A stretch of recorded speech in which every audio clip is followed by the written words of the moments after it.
I've been just sitting here for a few minutes thinking, feeling life the way it shows up at this age.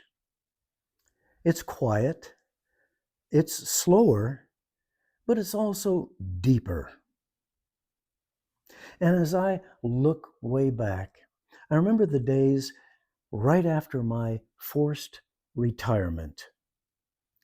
And I didn't know who I was. I had been my job. I had been my business. And now, thankfully, I'm finally me.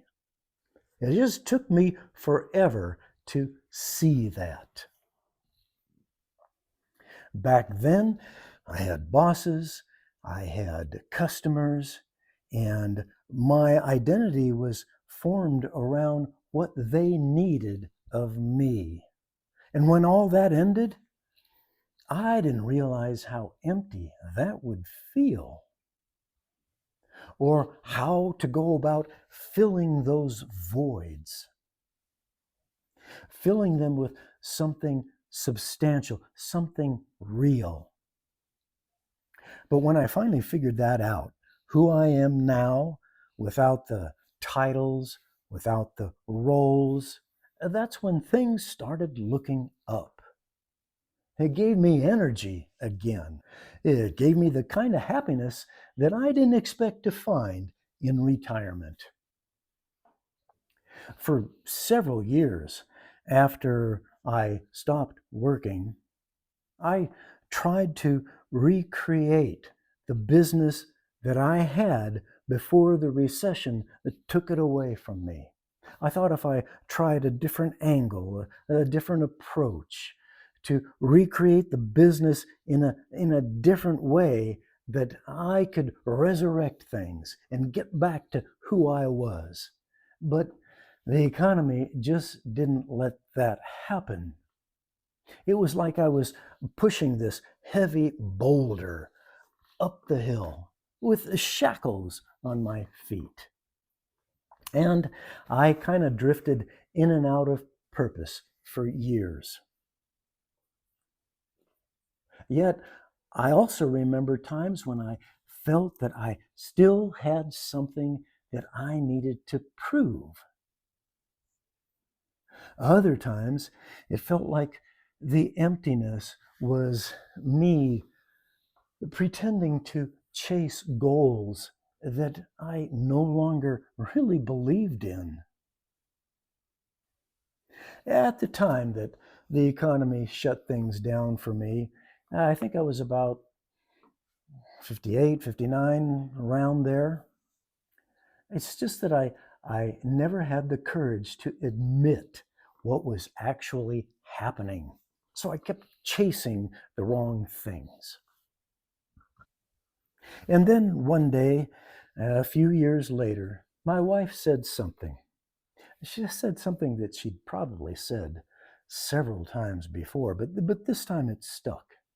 She looked at me and she said, "Mel, why don't you just admit you're retired?" Well, this time that sentence actually landed. It was like she flipped the lights on in a very dark room that I had been stumbling around in for years, banging into one wall after another. And when she said that, my whole demeanor began to change. And I stopped trying to recreate something that simply wasn't coming back. I let go of trying to recreate a structure, goals, the old me that I thought I could resurrect. But I just realized that I was chasing a ghost of my old identity. And I finally started to accept that there really was life after work. A different kind of life for sure, but a real one nonetheless. I now see that my resistance was keeping me from seeing how great this new life could be. And if I could go back now and talk to that 60-year-old me, I would have told him, let go. It's okay. There's a better life on the other side.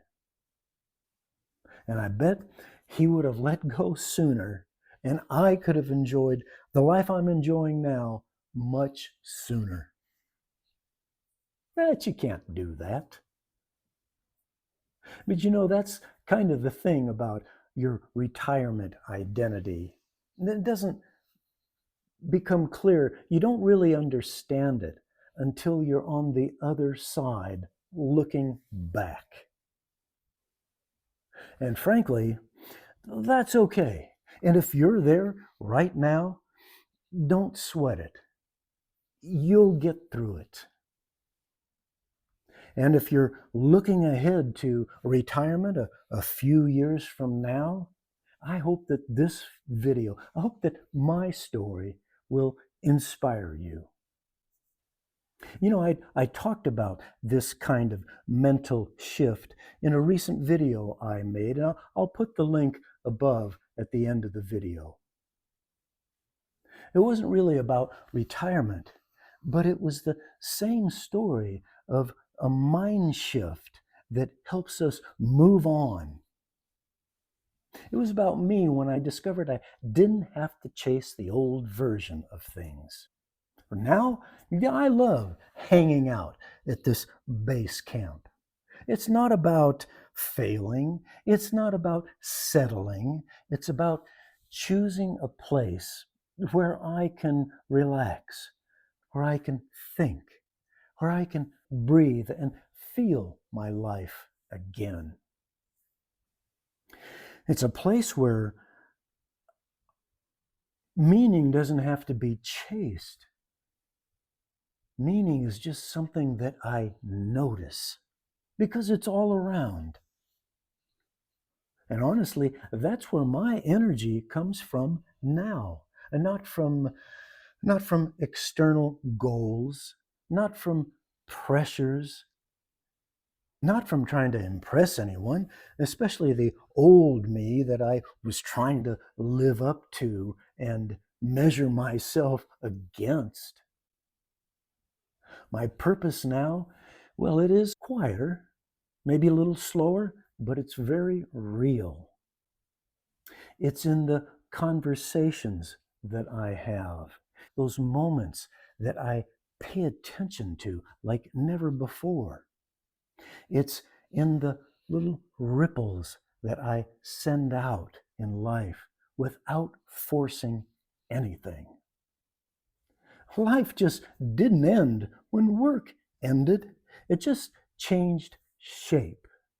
And the moment that I stopped fighting that, the moment that I accepted where I am, right here at base camp, is the moment that things got clear, and is the moment that led me to many, many good years. I'm Mel. Visit with me in the comments. I'd love to hear your situation, your story. I'll be there with you, and I'll respond whenever I can. Oh, and take a look at the video that I'm linking here. And I'll see you next time. Thank you.